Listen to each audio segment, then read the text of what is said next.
Assalamu alaikum, this is Nabila Sigda Thoma welcoming you all to the English news from BTV Chattogram. Let's begin with the headlines. Qatari Prime Minister Sheikh Mohammed bin Abdulrahman bin Jassim Al Thani expressed full support to rebuild Bangladesh to Chief Advisor Professor Mohammed Yunus.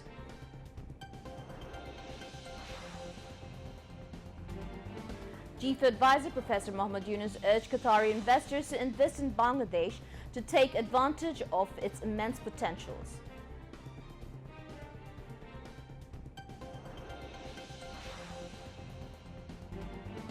Government declares 3-day state mourning beginning today following the death of Pope Francis, head of Catholic Church.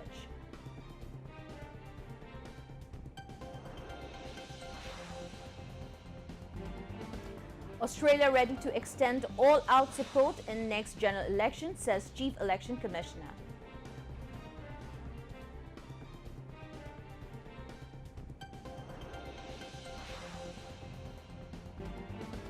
Pakistan responds to retaliatory measures against India as tensions soar following militant attack in Indian-administered Kashmir, killing 26 tourists on Tuesday.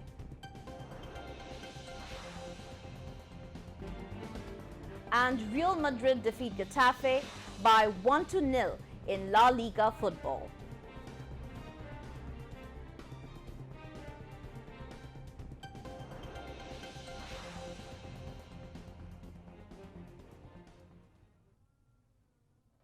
Viewers, those were the headlines and moving on to the details.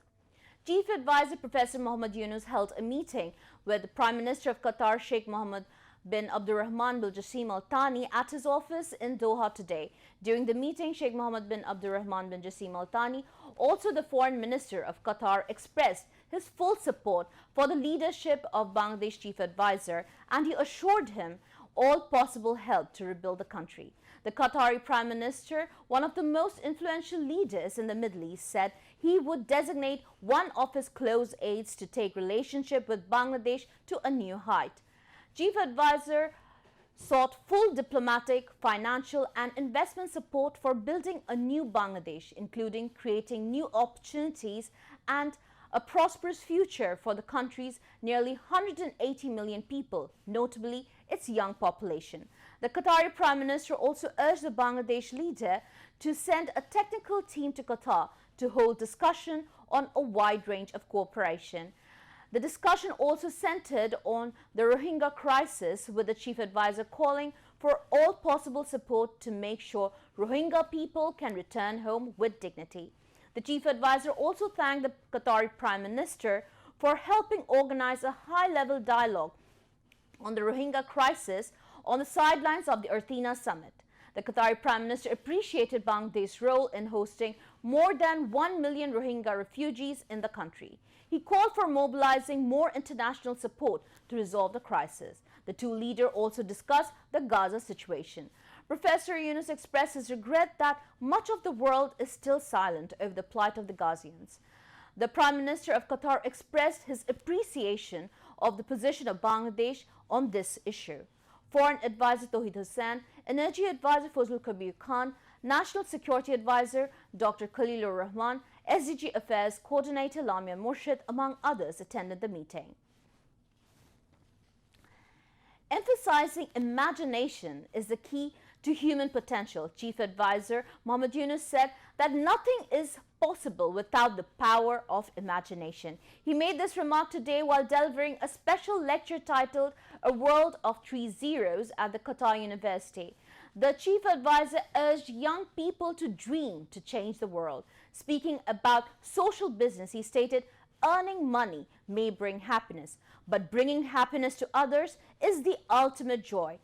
He further added that this is the best time to change the world, encouraging youth to become entrepreneurs rather than job seekers. Highlighting the 3-0 theory, Professor Yunus also called on the youth to form 3-0 clubs to take the movement forward.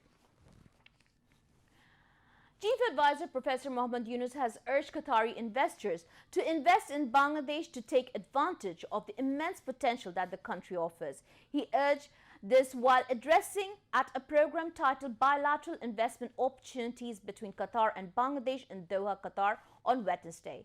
BIDA Executive Chairman Chaudhry Ashik Mohammed bin Haroon gave a presentation to potential Qatari investors and non-resident Bangladeshis about the investment opportunities in Bangladesh and the reforms undertaken by country's interim government to make business and investment easier. Energy advisor Fazlul Kabir Khan, Qatar's Deputy Under-Secretary for Industry and Business Development Salim Majid Al-Khalfi, co-founder of Next March Solutions Ali bin Fard, Bangladesh Ambassador to Qatar Nuzrul Islam and President of Bangladesh Forum Azad Ashraf, among others, spoke on the program. The chief advisor said the interim government had taken many steps to improve investment climate in the country and was dedicated to creating a new Bangladesh free from corruption. He shared the inspiring story of how Bangladesh once convinced Norwegian telecom operator Telenor to set up a telephone company in the country that in return became its biggest profit-making venture. Professor Yunus said Bangladesh is now back to business and back to business in a big way. He wants Qatari investors' partnership. The new Bangladesh is dedicated to create a country of zero corruption. You will hear many criticism of the interim government. They're not efficient enough, they're not fast enough, they cannot solve all the problems in 5 months, and all kinds of. But nobody in Bangladesh will say there is corruption in this government. That's the beginning of new Bangladesh. So the Bangladesh alone, the whole region, is a kind of unified economic region with Bhutan, with Nepal, with the 7 sisters of India. Nature has put them into one basket. You can't escape that. And we're excited about it. Enormous possibility of hydropower, clean power in Nepal, Bhutan is there. It's waiting to be explored, waiting to be utilized. So clean energy is right there. And those young people, half the population under the age of 25, as my colleague was explaining.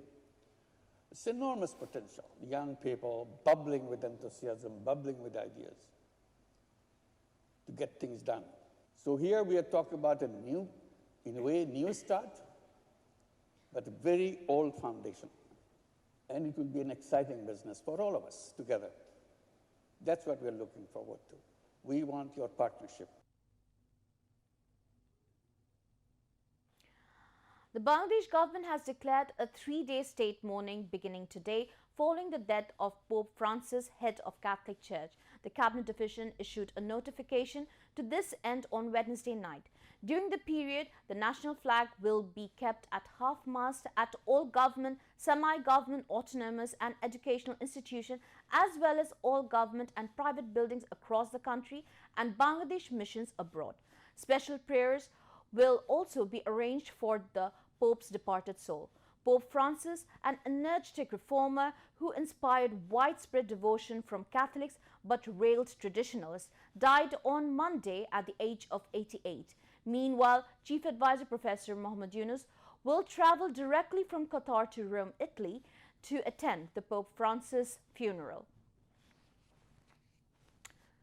Chief Election Commissioner A.M. Nasir Uddin said Australian High Commissioner assured the Election Commission of all necessary supports ahead of the general election. Chief Election Commissioner said this reporters after a meeting with Australian High Commissioner to Bangladesh Susan Ryle at his office in the capital. Nasiruddin said the envoy wanted to know about the EC's preparation for the next parliamentary election and the overall reform activities. Election Commissioner informed the envoy that the Election Commission is now carrying out the election preparation tasks that are necessary and possible within its jurisdiction. The Australian High Commissioner said they continue to support the Election Commission's effort to ensure free and fair election. Now, international news.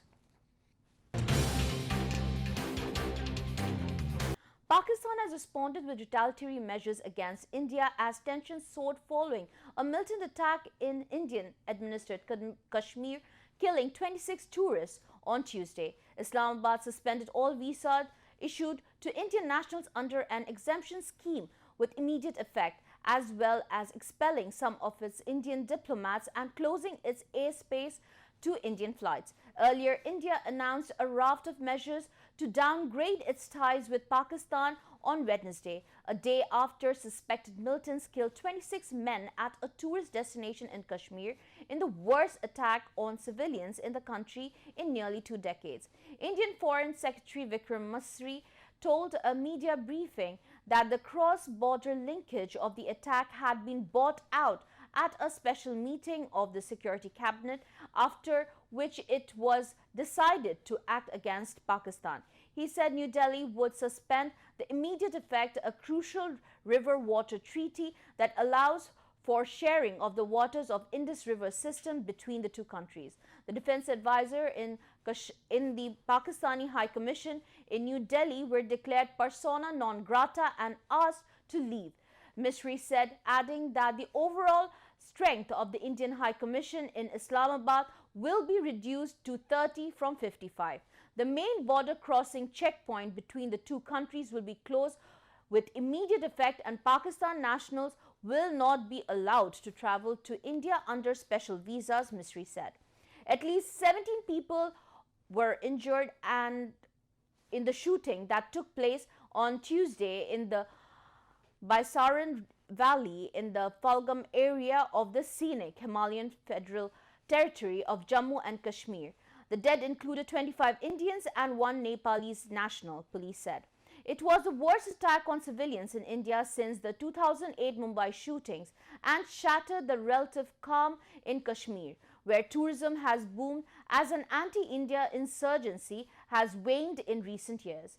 A little-known militant group, the Kashmir Resistance, claimed responsibility for the attack in a social media message. It expressed discontent that more than 85,000 outsiders had been settled in the region, spurring a demographic change. Indian security agency said Kashmir Resistance, also known as the Resistance Front, is a front for Pakistan-based militant organizations such as Lashkar-e-Taiba and Hizbul Mujahideen. Pakistan denies accusation that it supports militant violence in Kashmir and says it only provides moral, political and diplomatic support to the insurgencies there. An Israeli airstrike on a school shelter displaced families in Gaza killed 10 people on Wednesday, an attack that Israelis said targeted militants operating from within the complex.